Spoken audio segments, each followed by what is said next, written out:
प्रणाम। मैं वैद्य रत्न सुरेंद्र शर्मा काफ़ी दिनों से फलित ज्योतिष पर हमारा अध्ययन जारी रहा। आज हमने उससे अलग हट करके टॉपिक लिया है, क्योंकि फलित ज्योतिष में भिन्न भिन्न भावों में भिन्न भिन्न ग्रह तब आते हैं, तभी किसी न किसी उपाय की जिज्ञासा मन में जन्म लेती है। मात्र हम फलित पर ही आगे बढ़ते रहें, उपाय न जाने तो व्यर्थ है। फलित मात्र एक कहानी हो जाएगी। बीच में जहाँ जहाँ ग्रह आते जाएं, उनकी बाधाएं आती जाएं, पीड़ा आती जाए, उनके निवारण हेतु साथ ही साथ कुछ न कुछ उपाय भी चाहिए, ताकि पीड़ा में कमी हो सके। यदि ब्रह्मांड में कोई ये कहता है कि पीड़ा समाप्त हो जाएगी तो असंभव है, क्योंकि कर्म भोग है। याचना करने से भी उन कर्म भोग को प्रभु किसके हिस्से में डालेंगे? जब हमारे भाग का धन हमें प्राप्त है, अन्य सुख हमें प्राप्त है, तो हमारे हिस्से की पीड़ा किसके भाग में जाए, किसके हिस्से में जाए? हमारे हिस्से में रहेगी, कुछ कम हो जाएगी। प्रभु याचना से कुछ न कुछ उसमें इजाफा कर देंगे, क्योंकि यदि हम कुछ दान करें तो उस पीड़ा को अपनी जेब से कुछ निकालने में कम कर लेंगे। 100 रुपये हमारे डॉक्टर के जाने थे, यदि उन्हीं 100 रुपयों को हमने पहले से ही पुण्य कर दिया तो रोग की पीड़ा कम हो जानी चाहिए, ऐसा मेरा मत है। इसी प्रकार से आदि आदि फलित में हमने कई बातें देखी कि जब कुंडली के द्वितीय भाव, द्वादश भाव, पंचम भाव और नवम भाव पीड़ित हो जाएं तो पितृऋण बन जाता है। अब पितृऋण किस प्रकार का है, इसमें भी भेद है कि ये चारों भाव राहु से पीड़ित हैं, शनि से पीड़ित हैं, अथवा राहु या शनि की दृष्टि से पीड़ित हैं, अथवा उनकी स्थिति से पीड़ित हैं वहाँ पर, अथवा वहाँ कोई ऐसा ग्रह है जो राहु या शनि का शत्रु हो और राहु या शनि की दृष्टि भी पाता हो। इसलिए पीड़ा में भी भेद है। फिर भी ऋषियों ने, विद्वानों ने, ज्योतिषियों ने इनकी पीड़ा को कम करने हेतु मेरे व्यक्तिगत मतानुसार निवारण हेतु नहीं है, लिखा तो जो पीड़ा निवारण हेतु है, शायद उन लोगों का ठीक हो, निवारण हेतु ही हो। जो उपाय बनते हैं उनमें से कुछ कुछ उपाय आज हम लेंगे। जैसे यदि पितृऋण बनता हो तो उसके लिए कुछ दान, कुछ पुण्य, याचना, ब्रह्म भोज, गरीबों को भोज, गरीबों को कपड़ा आदि देना, व्रत, मंदिर में बैठ करके या किसी पूजा स्थल पे बैठ करके अपने पितरों के निमित्त मंत्र जाप। ज्योतिषी और अन्य विद्वान कहते हैं इससे पितृऋण कम होते हैं, मेरे मतानुसार भी कम होते हैं। किस प्रकार का दान किया जाए, ये तो व्यक्ति की आर्थिक स्थिति पर निर्भर करता है कि वो किस प्रकार का दान करे, क्या उसकी सामर्थ्य है। धनवान है तो कपड़ा लत्ता पैसे की भी ध्यान करे, गरीब है तो किसी को भोजन करा दे, क्योंकि भोजन तो गरीब भी खुद करता है ना, उसमें से थोड़ा भाग काट करके किसी को भोजन बांट दे। मंदिर में वो भी जा सकता है, याचना कर ले। किसी गरीब के बच्चे की 1 महीने की 10-15 रुपए जो भी फीस जाती है प्राथमिक विद्यालय में, वो फीस दे। जो भी वो त्याग कर सकता है वो करे। फिर राहु किस भाग में है या शनि किस भाग में है, उसके अनुसार भी याचना बनती है। यदि वो याचना ना की जाए तो इसके लिए बिल्कुल उत्तम मंत्र हैं जो पितृ कष्ट निवारण के लिए, पितृ ऋण निवारण के लिए ज्योतिष में कहे गए हैं। ये सम्मुख लिख: ओम ह्रीं श्रीं क्लीं स्वधा देवै स्वाहा। ये पितरों का ऋण या पितरों का कष्ट उतारने का मंत्र है। ओम ह्रीं श्रीं क्लीं स्वधा देवै स्वाहा। इस मंत्र का जितना ज़्यादा जाप करें भगवान शिव के मंदिर में बैठ करके, जो लोग मंदिर ना जा सकते हों वो भगवान शिव की प्रतिमा घर में ही लगाएं, जाप करें। ध्यान रहे प्रतिमा दीवार पर नहीं टाँकी जाती, मजबूरी में ही दीवार पर लगाई जाती है।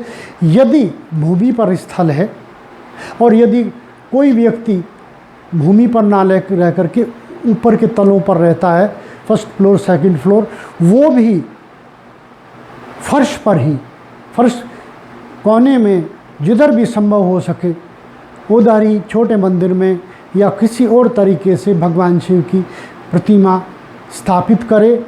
उसके सम्मुख बैठ करके पूर्व को मुख करके कम से कम इसका 11,000 जाप करे, और जब जाप पूरा हो जाए उसका 1/10 भाग हवन करे या कराए, साथ में खुद बैठे। तदुपरांत किसी ब्राह्मण को या किसी गरीब को भोजन कराए, किसी को कपड़ा दे। तो ऐसा कहते हैं ज्योतिष विद्वान कि पितृ ऋण कम हो जाता है। फिर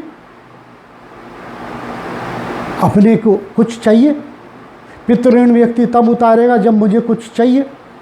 जब मुझे कुछ चाहिए तो फिर उसके लिए कई सारे मंत्र हैं। मैं मौखिक रूप से बोल देता हूँ: ओम ह्रीं श्रीं हिनिजाय देवै स्वाहा। ओम ह्रीं श्रीं हिनिजाय देवै स्वाहा। ये इस प्रकार का मंत्र है देवी माँ का, जिसे जो चाहोगे सो मिलेगा। जपें, 1.25 लाख तो जप ही दें। प्रतिदिन नियम बना ले, प्रतिदिन जितना आप जप सकते हो, 5 माला जप सकते हैं, 5 ही जपें, वर्षों जपें। तदुपरांत देवी की मूर्ति लगाकर उस पर लाल फूलों का हार चढ़ाएं, देवी के मंत्रों से हवन करें। मंदिर में देवी का यदि संभव हो सके 5-7 प्रतिमाएं दान करें ताकि उन लोगों के घरों में जाएं। इतना कुछ मिलेगा जिसकी कल्पना न की हो। और युवा लड़कियों को तो ये अवश्य करना ही चाहिए, उनका जीवन साथी बहुत अच्छा मिलेगा। अब हम पूरा विस्तार से नहीं लेंगे किसी भी मंत्र को, क्योंकि एक ही मंत्र पर पूरा पीरियड चला जाएगा, कुछ कुछ लेंगे। तदुपरांत पितरों का पहला मंत्र ये है, दूसरा मंत्र ये है जो उसे करना चाहें उसे जपें, जो इसे जपना चाहें इसे जपें। दोनों लगभग समान हैं, बलकारी प्रथम ज़्यादा कहा गया है। दूसरा है ओम स्वस्ति नमः स्वाहा स्वधा। ओम स्वस्ति नमः स्वाहा स्वधा। जिस मंत्र में स्वधा नहीं लगता वो मंत्र पितरों को नहीं जाता, ऐसा विद्वत पुस्तकों में वर्णित है। इसकी भी वही विधि है लगातार जपें और जब 1.25 लाख पूर्ण हो जाए हवन करें। इसी मंत्र से लास्ट में स्वाहा और लगा लें, हवन करें। किसी गरीब को दान करें, ब्रह्म भोज कराएं, गरीबों को भोज कराएं, कपड़े दान करें, किसी गरीब के पैर छुएं, निवारण होगा। तदुपरांत आता है, कई बार राहु कुंडली में षष्ठम भाव में होता है, कई बार द्वादश भाव में होता है। इन दोनों ही स्थितियों में व्यक्ति भूत प्रेत, ऊपरी हवाओं, तंत्र आदि के चपेट में आया करता है, ऐसा ज्योतिष कहती है। जिसके भी द्वादश भाव में कुंडली में या षष्ठम भाव में राहु हो, बचें। रात्रि में बाहर घूमने से बचें, मीठा खाकर रात्रि में बाहर घूमने से बचें, किसी चौराहे के बीच में से न निकलें। और यदि कोई छोटी मोटी चपेट में आ ही गया है तो वो पूजा करे, महाकाली की पूजा करे। और ज़्यादा चपेट में आ गया है तो इस मंत्र का जाप करे, ह्रीं ह्रीं स्वरूपिणी चैव ह्रीं ह्रीं सैम हैम गिनी तथा ह्रीं ह्रीं छं छोम स्वरूपा सा सर्वदा शत्रुनाशिनी। यदि कोई भूत प्रेत की चपेट में आ गया है, ये किसी भी प्रकार से ऊपरी हवाओं के चपेट में आ गया है, इस मंत्र का 1.25 लाख जाप करे। फिर पढ़ रहा हूँ मैं, ह्रीं ह्रीं स्वरूपिणी चैव ह्रीं ह्रीं सैम हैम गिनी तथा ह्रीं ह्रीं क्षैं क्षौम स्वरूपा सा सर्वदा शत्रु नाशिनी। जब हवन करें ये पूरा हो जाए, ये बड़ा मंत्र है, 11,000 तो अवश्य कर लें। एक रोज़ में 11 माला केवल ऐसे लोग कर सकते हैं जो शांति से एक जगह बैठें, जैसे हम लोग वृद्ध हो गए। जवान लोगों के पास यदि कम समय हो रोजगार आदि में, 1 माला तो अवश्य करें प्रतिदिन। और 11,000 जब पूरे हो जाएं तो हवन करें। इसका हवन का समय संध्या होगा। सामग्री में तेल होगा, घी नहीं होगा, तिल का तेल या कड़वा तेल। और काली सरसों सामग्री में मिलेगी, उनसे इसकी आहुति दें संध्याकालीन, जब हवन ये मंत्र पूरा हो जाए। ऊपरी हवाओं का पूरी तरह शमन होगा, ऐसा ज्योतिष कहती है। आगे ये एक ऐसा यंत्र है, यंत्र, क्योंकि हमारी सनातन ज्योतिषी 3 इकाइयों पर निर्भर है। चौथा कुछ नहीं हमारी सनातन संस्कृति में, यंत्र, तंत्र और मंत्र। और हम लोग, हर व्यक्ति तीनों से आगे बढ़ता है। ऐसा कोई है ही नहीं जो तीनों का प्रयोग ना करता हो। यदि हम गौ को ग्रास देते हैं तो वो तंत्र में आता है। यदि हम गेट पर शाम को दीपक जलाते हैं तो वो तंत्र में आता है। किसी की मृत्यु के उपरांत हम पिंड दान करते हैं या भोज आहुत जो व्यवस्था करते हैं, हवन कराते हैं, वो तंत्र में आता है।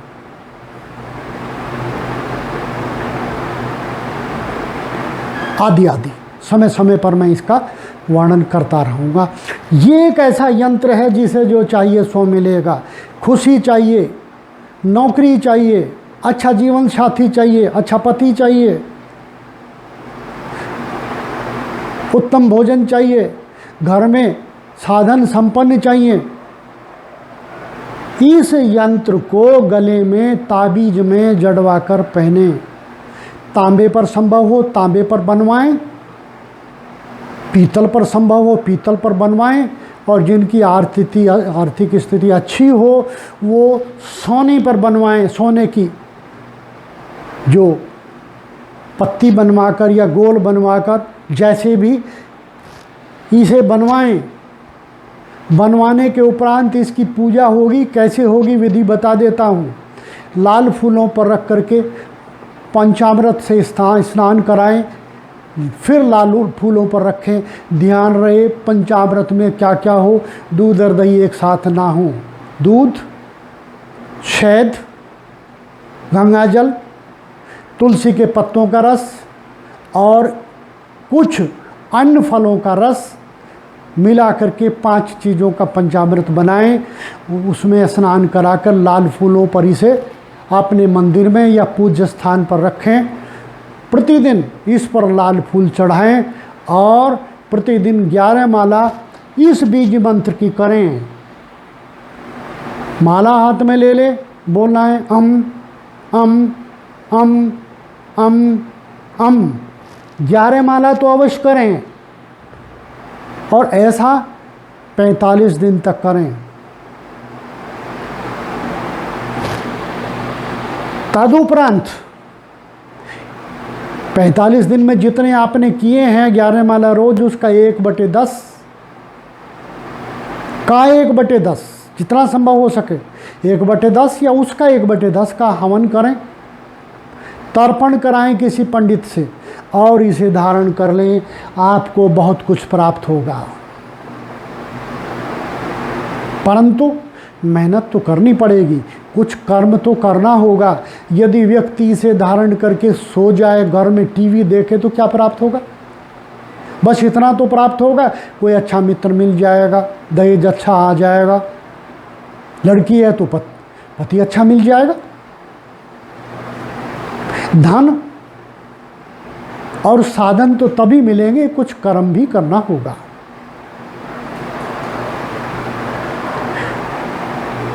बहुत उत्तम बलि, शत्रुओं पर विजय पर दिलाने वाला यंत्र है ये।